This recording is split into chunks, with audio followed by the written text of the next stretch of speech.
Welcome to Breaking Par with Bernard Sheridan, the golf instruction podcast that helps you take control of your game. Now, here's your host, the founder of Par Breakers Golf Academy and certified Golf Channel Swing Fix instructor, Bernard Sheridan. Trent, welcome to Breaking Par. Thanks so much for being with us today. Thanks for having me. I appreciate it. It's going to be fun. So, give us a little bit of background about, before we get into this awesome thing that you're doing at this moment, but give us a little bit of background of your history in instruction and how long you've been doing it, and where you're located, and really how did you get involved in becoming a golf instructor? Okay, sure. I guess way back when I was 16, my mom said, go get a job, and I knew where I was headed. I grew up on a golf course. My uncle was a former tour player way back in the 50s and 60s, and so I kind of knew where I was going, and I haven't done anything else. In a roundabout way, I started teaching just 100% way back in 96, I think it was, with a great guy named Keith Lyford, who ran a golf school out in New England in the summers and had his own school in Scottsdale in the winters. And I did that back and forth for a few years and loved that. And Keith's a great guy and a great friend still. He's a top 100 teacher. And then I came back home to Colorado, where we're born and raised, and I started working for Mike McGettrick, who's worked with a lot of LPGA Hall of Famers, Drew Inkster, Meg Mallon, Beth Daniel. And about 3+ years into that, Mike ventured off into designing a golf course and owning a golf course, and I just decided to stay put at the facility where he was located. We're just outside of Denver in the southern suburbs at a golf course called Meridian, and the academy is just my name, Trent Wearner Golf, and things are great. Things are really, really booming and going well. Do you still do a lot of work with tour professionals, or is the student base that you're working with of all different handicap levels? Yeah, it's mainly all different handicap levels. We have a lot of young juniors that work with a lot of other staff members as it pertains to junior programs. I work a lot of one-on-one basis with a lot of lower handicaps and aspiring college players and some mini tour players. That's kind of the bulk of our clientele. So a lot of your instruction too, and I probably hear a mower running in the background, whether you can hear that or not. So it always seems that the landscapers who do my lawn always pick a time when I'm doing my show. Perfect. So, but that's okay, because being in the golf industry, you're used to hearing mowers anyway. Exactly. When we're trying to put videos together, we're close by an airport too. So we get the airplanes coming over, we get the sprinklers coming on, we get, the mowers, like you said. So yeah, we're used to it. Yeah, it's not a big deal. And I know that if anybody who is a golfer, most of the people who are listening to this show are golfers, so they're used to hearing mowers too. So, exactly. So it's not a big deal.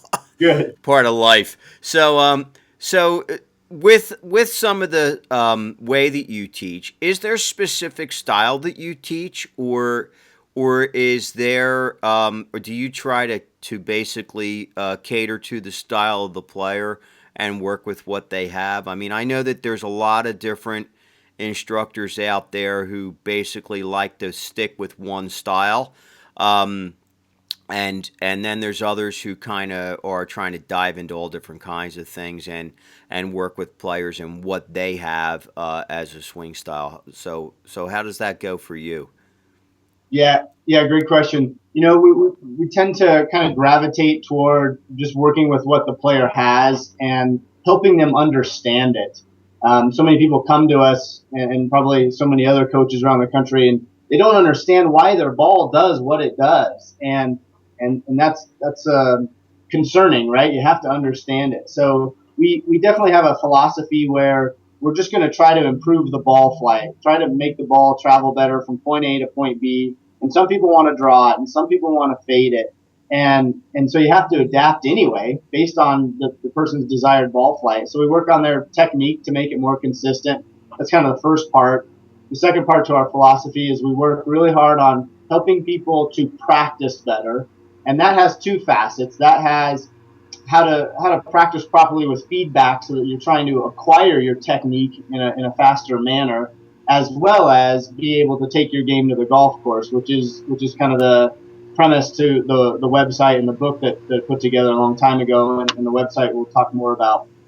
And then the third part is just having some on-course guidance, some on-course coaching as it relates to strategy and management and that sort of topic. So better technique, how to practice, and then some on-course tactics. Sure. So I know that I use a lot of on-course stuff. We're on the range. We're doing all different kinds of things. We're looking at, with my students at least, we're looking at the dynamics of the swing, what has to happen, and making sure that they're doing all those things correct. Not really worrying about style as much. So, which I think is, as we look at instruction as a whole, there's a lot more instructors who are going that way, as opposed to the ones who are trying to do just one style and that's it. So I think that that's finally starting to become a thing of the past, even though there are some absolute style-based instructors who say, you know, like, let's say, one plane swing or whatever it is, and then they try to get most of their players to be that, or the players who are actually that are the ones who are coming to them and the ones who they work with the most, and that's what, you know, is just what they like to teach. But that's fine. So I mean, and it's important that we touch base with all different kinds of players so that we can help any player, no matter what type of a player that they are. So that's for sure. That it's great that you're doing that. Now, you've come out with, and I want to say, and you can tell me when you came out with this, but to me it's fairly new, and it's a way for students and for maybe not even present students, but just players in general, to practice and to fine-tune their practice and to have some purpose in their practice, and also to make their practice, it seems to me when I looked at the site, just a heck of a lot more inventive and fun. Being able to keep score and do different things, it's almost like they're playing a round of golf. So tell us a little bit about that. I'll let you give us the name of it and tell us a little bit about that. And then also, you know, how long did it take you to brainstorm this idea and then actually bring it to fruition? Yeah, you bet. It's called golfscrimmages.com. And I wrote a book called Golf Scrimmages it came out in 2006, and it still sells quite well to this day, almost 10 years later. My wife and I always joke that we know the people at the post office so well, it's kind of like Cheers when we go in there.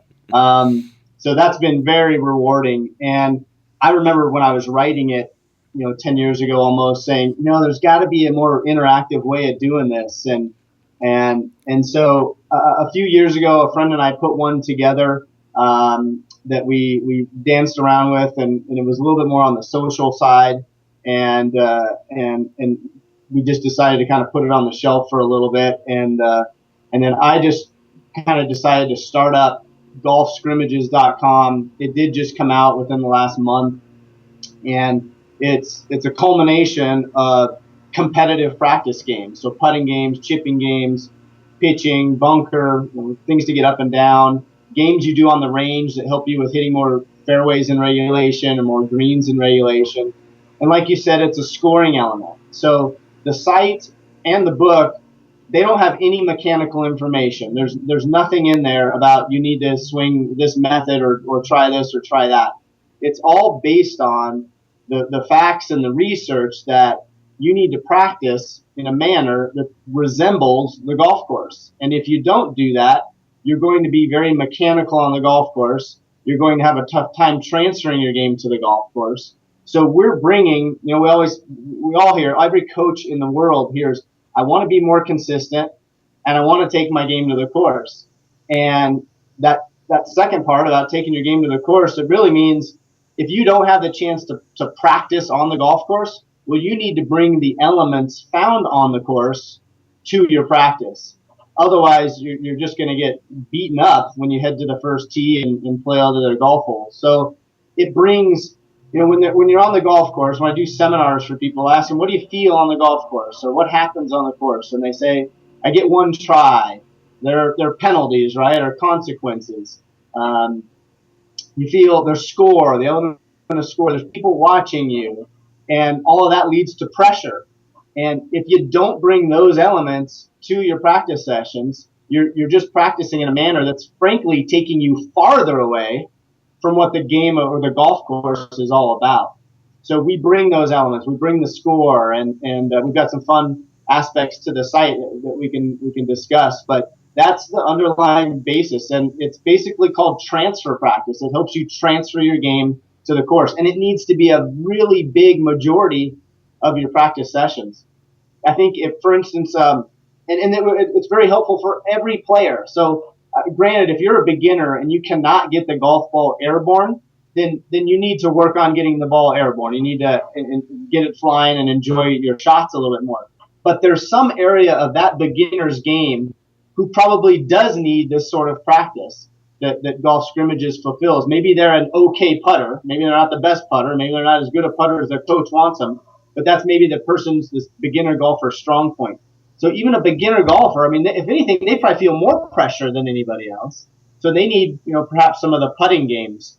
And while they're working on their full swing, sure, they need some coaching instruction, some mechanical instruction from their coach to help get the ball flying better. But after that, as soon as you like the ball, as soon as the ball travels fairly well, you need to shift gears. And we say that a lot in our practice sessions, where at least 50, if not 100% of your practice sessions need to be this competitive environment. No, I totally agree with that. And I believe that, and a lot of players, they don't emulate what's going on the golf course when they practice. They go to their local range. It's a level lie. If they're lucky, there's grass. A lot of times there's not. They're hitting off of a range mat. So now they're not seeing a divot, number one. They're not really kind of seeing where the bottom of their swing is happening. They're also, again, on a level lie, which happens like maybe 4 times in a round of golf that you're on a level lie. I mean, even on tee boxes, a lot of times it's not perfectly level. Of course, architects do that for many reasons. I'm sure it's not to frustrate players. I'm sure it's more to, for drainage situations, to keep the course in good condition, things of that nature. And then probably second is, how can I torture the player? But depending upon the architect, there's some architects who love to torture the heck out of us. And then there's others, who are trying to make it challenging, but also make it so that a little bit forgiving, so that you do have, things not quite as bad. And then, of course, too, natural terrain comes into play. I know that for me, and probably if you're in Colorado, I think there's a lot of hills going on. Yeah, exactly. I know there's a sure heck of a lot of hills in Pennsylvania. And whereas opposed to Florida, there's not maybe as many hills. It's a lot flatter, and there's not maybe as much undulation. If it is, it's brought in and created by the architect. Whereas in states like Colorado and Pennsylvania, it's part of the natural terrain. To me, I love that. That's probably why the Masters is one of my favorite events in golf, because of all that undulation that those guys are dealing with on that golf course as a major. And I think, and we're taping this in June, so we have the U.S. Open coming up pretty soon at Chambers Bay, and it looks to me like there's a good amount of undulation on that course. So tons, yeah. Yeah, so I mean, like, these are things that players definitely want to incorporate in what they do. I think that what a lot of players run into as a problem is that they don't have that opportunity. So in other words, I know that in my area, if it comes to public courses, a lot of them, they don't even have any practice areas. There isn't even a driving range, let alone a short game area that they can go to and things like that. But what I have noticed at some of the public ranges, I know there's some near me, sometimes they'll have par threes. So then this can give students an opportunity as a practice session, instead of spending, let's say, $10 on a large bucket of balls and working on full swing mechanics, to spend $7 or $8 and then go out and play a 9-hole par 3 and make that their practice session. And if it's not too busy, do some of the things of hitting different shots into the green, maybe from different little points on the par 3, if possible. So things like that definitely can help too. That almost like gets them in a playing type environment. Yeah, precisely. I mean, it's all about making the golf course more prevalent in your practice. And we've got 3 practice holes out here at Meridian, and as well as an 18-hole golf course. And it's just fantastic because we can take our students out there all the time and get on those different lies, get in the different situations that really relate to risk reward too, and really challenge a person. Like how often, put them in a situation and say, how much do you think you're going to be able to pull off this shot, right? So the on-course element is huge. They start to realize, boy, I probably need a little bit more practice with this shot, or I'm making a bad decision. But all of it's just a realistic environment. And as it relates to the lie, even more modern golf courses, right? They're not necessarily bulldozing the fairways. If you look at, like you said, Chambers Bay, if you get to go to Bandon Dunes or a lot of these newer places, minimalist designs as they're called, I mean, you're not going to get a flat lie anywhere at all. And they're so creative with, or you have to be so creative with your shots. And we are so consumed in trying to be robots. And it's really just, I mean, we've got some great players whose golf swings are tour-like. And it's all the other elements. It's a short game. It's your brain. It's your where you are emotionally, and it's how you practice. And with the site, people play a certain game, whatever it is, and they enter their score to the system. And we track it in a few ways. There's a My Stats page, so it shows exactly how they're doing, kind of on a progression with a particular game. So whether the person works with a coach or not, they say they need to increase their greens and regulation, or they need to increase their up and down percentage. We have a game for that. And an up and down game is something that everybody's heard of, but we like to prep all of the games, and we put everything down in a text format and a video format, where with regard to that up and down game, you've got to imagine that you have missed every single green in regulation today. This is a terrible day of ball striking, because it's going to happen. It's golf. And if you don't prepare for those things, we're all working on sports psychologists about how to get over bad shots. Well, we never practice getting over bad shots. We never set up scenarios like that. So we've got an 18-hole game of up and down. And again, you're pretending that you've missed every single green. How good are you with your wedges and your putter? Just because you have a terrible day from tee to green doesn't mean you're going to have a bad day on or around the green. You can still score well. And we go a step farther with how a person enters their score into that. Let's say the 18-hole version of up and down.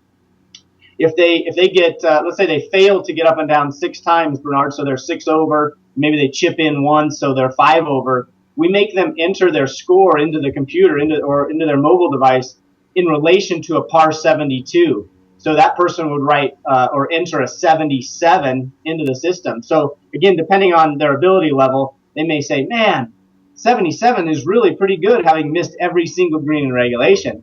And most of the time, it's just how they get upset about how the ball got there, right? When they're in the reality of playing on a real golf course. I missed another green. I missed another green. And it's that attitude that brings them down and their score way up.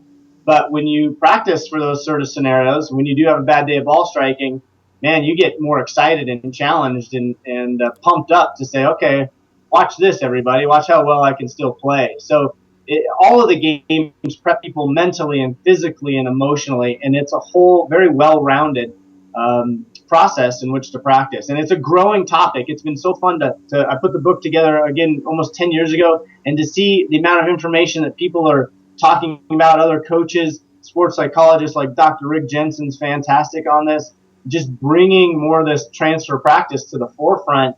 We're really, really excited about seeing it grow and grow and grow. Yeah, I mean, I think that the idea is fantastic. I mean, and like I said to you before we went on the air, as soon as I saw it posted, where I saw it might have been posted earlier than before I saw it, but as soon as I saw it posted, and then I looked at it, the first thing I said was, I have to get this guy, Trent Wearner, on my show because this is some great information that needs to get out there, because players are going to benefit from it so much. The other thing that it does that I think is it gets rid of the boredom factor of practice. It makes practice fun. I mean, and that's what practice should be. Practice should be fun, not like, oh, I'm going to go to the range, I got to work on my swing and do this because I need to fix this or whatever. And as opposed to, this makes it inventive. It gives a tremendous amount of great ideas of little games that you can play. A lot of people, they are not sure what to do when they go practice. So this kind of is like it's all laid out right there in front of you. It's great ideas, and now they can get excited about it again, and then they can also, like you said, when they have bad days, this is their opportunity, if they practice these things, to be able to, be like Seve. I mean, play comeback. And we're all like that. We all have terrible days on the golf course. I mean, and it doesn't matter. Well, what the heck? Look what happened to Tiger recently. So anybody, it doesn't matter how fantastic of a player you are or how bad of a player you are, you're going to have awesome days where you can't do anything wrong. And then you're going to have some days where no matter, you just look at yourself and go like, why the heck do I play this game? Exactly. Yeah, exactly. But if you can incorporate these kind of things into it, then what that does is it at least it gives you a chance to work on those weaker parts. It also gives you the time to work on your strengths too, and to make them even better. So I mean, it's just really great. Just a great idea. Give us a little bit of insight into what the cost factor is for this for players to get involved. Sure. And then also what the website is so that players can go there. And then we're going to talk about other things too. But I would like players to know where they can go to get involved, to jump on this thing and to start to take advantage of it.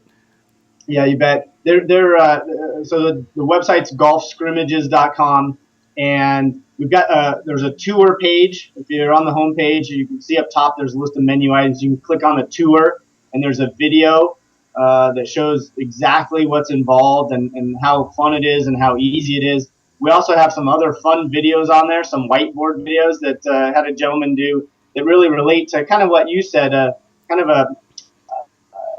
every golfer goes out and they say, I'm going to go practice. And what that really ends up being is, I'm just going to go see how I'm hitting it that day. That's really what it ends up being. And if they hit it great, they smile. But that doesn't mean they can take their game to the golf course, because their practice was just a whole bunch of great 7-irons in a row, which is not real.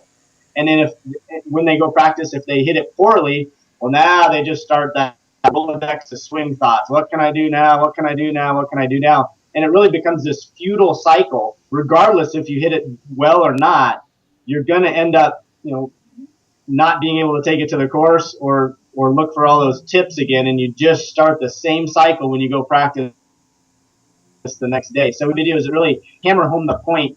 To your question about cost, it's $49 for an individual for a year.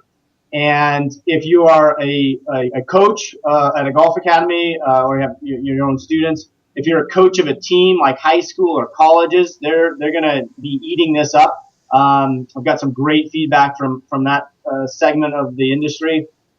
And And even private clubs or even golf clubs can buy in as a group account. So if you're a coach of a college team, you've got 10 players. If you're a coach at a golf academy and you have 50 players, you get a significant discount per user, and you can do, with that account what you'd like. If you'd like to sell it to your students at the same cost and break even, or it's actually a way you can generate revenue by charging your students a little bit more than what you paid for, but less than the 49 that the individuals can get it for. It's basically the price of a movie. I mean, you go out to the movie with your wife, or you bring your kid to the movie. It's going to cost you $50. Now this gives you access to this information for an entire year, and so I mean it's kind of like a no-brainer. Exactly. I mean, price point is very, very reasonable, and it really, with the information that's given there of all this different stuff. Now the other thing too is that they can kind of compete against other players who are also on this board, right? In a way they can, yeah. So after they input their scores, like I said, there's a My Stats page, and it archives all their scores. It shows them a graph of their scores for each game, and it really highlights the best score they've had for that game. It shows them their trending average, which is the average of the last 3 scores they submitted. And it also shows them their lifetime average. So people can use it for different ways. If you want to have a contest with your student base and say, all right, whoever gets the lowest score, well, that'll be posted on the site. If you want to use it for the lifetime average throughout the entire summer, maybe, or year, that goes up there as well. And why that's important is that'll get people to focus on every single practice session, because every score they're going to submit to the system is going to count. It's going to matter with that lifetime average. And then, like I said, there's a trending average, which is the average of the last 3 scores.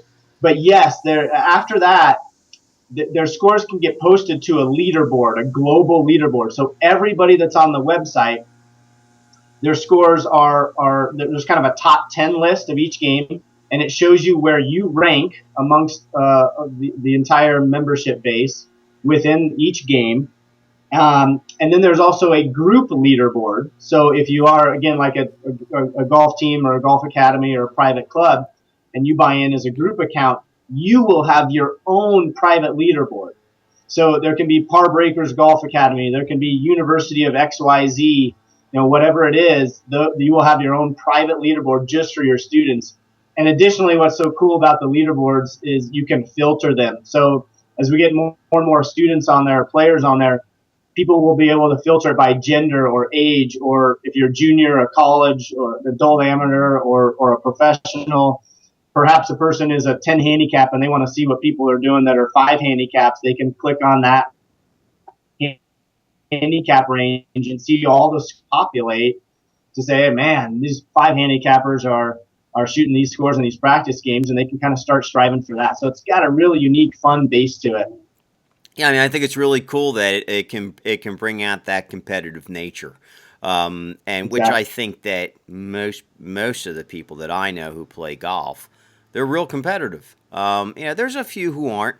There's a few who just are like, I'm not too worried about whether I beat Joe or I beat Bob. I'm more worried about, am I beating my own scores? Exactly. Am I getting? They might be competitive more with themselves than they are with against particularly other players. But the great thing about this is it gives them the opportunity, no matter which one of those 2 people they are, to be able to check those stats, both of those stats. If they have buddies who are up there, they can compete again. They can be competitive with them.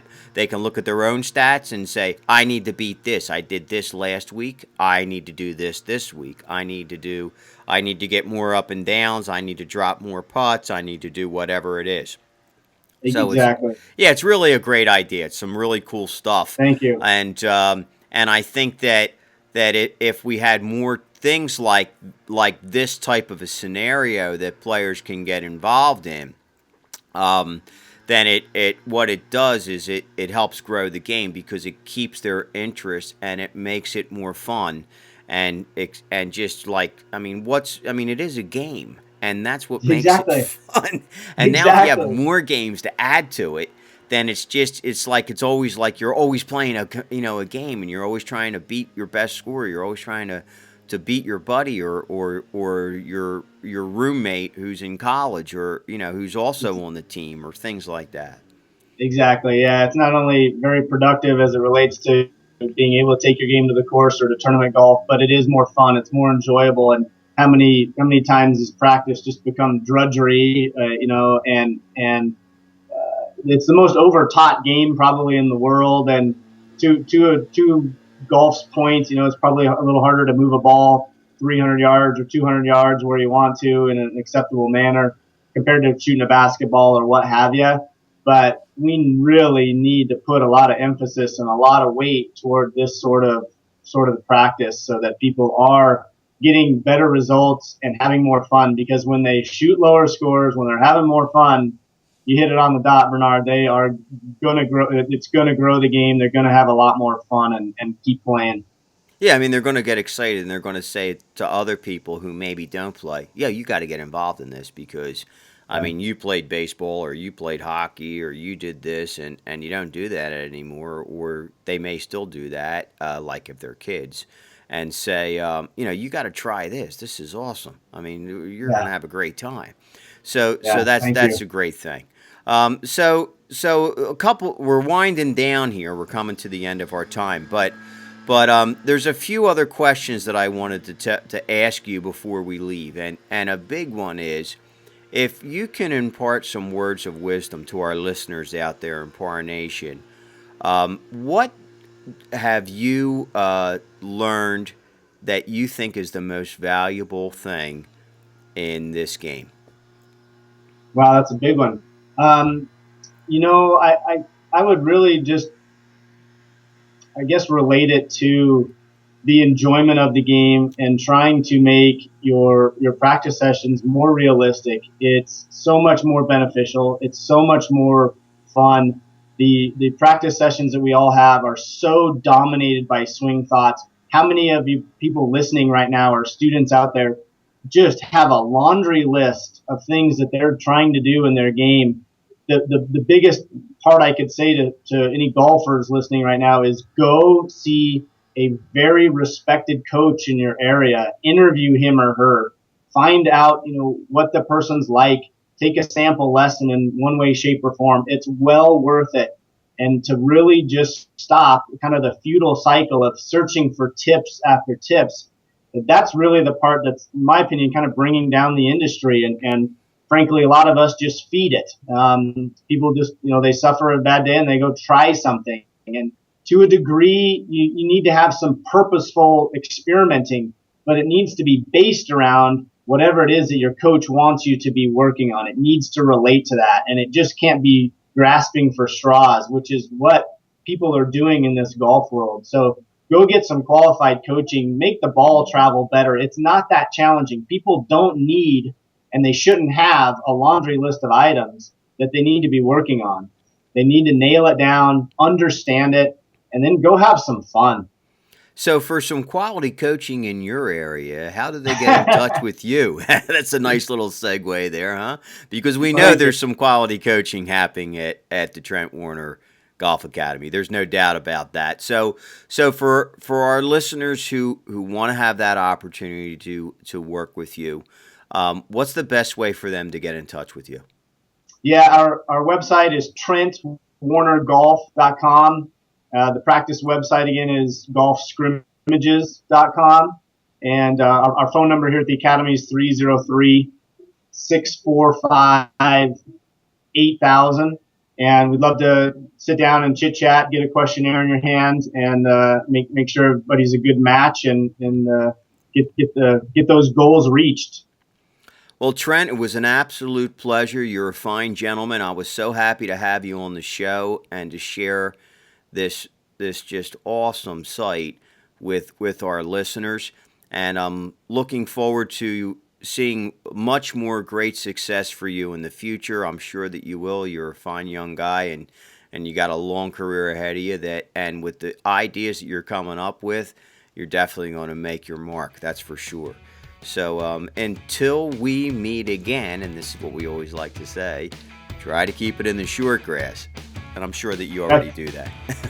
I'm always trying, right? We all are. Bernard, thank you very much. I'm greatly appreciative. Thank you. All right, take care. You too.